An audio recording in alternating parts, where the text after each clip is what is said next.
Bansara Eye Care Center Shillong invites biodata or resume for eligible candidates for the post of community health worker.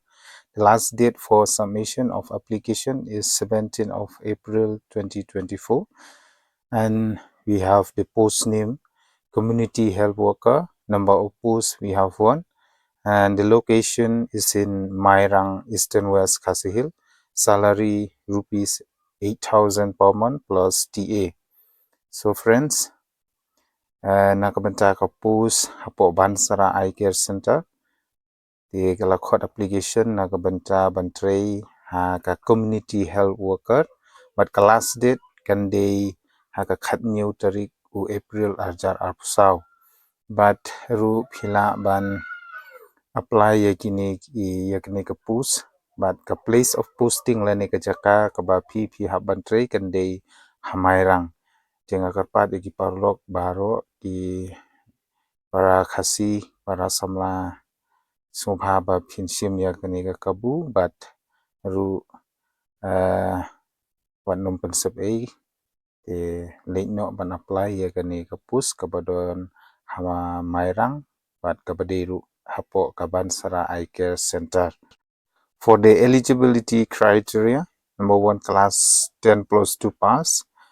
Number 2, write and speak English and khasi. Number 3, own and drive a two-wheeler. Number 4, prefer candidates from the East and West Khasi Hill District. Nakabanta ki jingdon kaba pihak ban ra lane kaba pihak ban pendiap kaba pihak ban apply ya kene pus kende class 12 pass. Pideru banang banto ban keren haga ketin English bat khasi.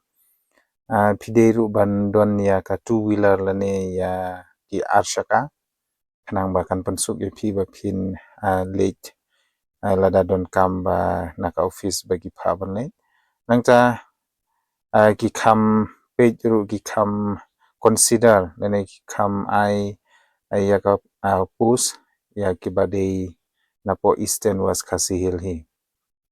Di ki para samla napo Eastern West Khasi Hill subhaban shimi kani ka kabu late ban apply kani ka post ka kabadai hapo ka Bansara Eye Care Center kabadon hamairang branch. How to apply for jobs in Shillong Bansara Eye Care Center for community health worker jobs. Interested and eligible candidates may submit their application or biodata or resume via email to bansara.pc@gmail.com. So ban apply ya kaniga post pihak ban shu le daga Gmail lane ban send ya ki documents jong pi ki biodata jong pi lang ba ka Gmails. But hangne kala dap ai lupai pi ka Gmails jong ka bansara.pc@gmail.com te pinshu submit bet hangne. But ka application form jong pi kala long. Nangta ka last date ban submit ya ka application form kan day hadu ka khat new tarik u April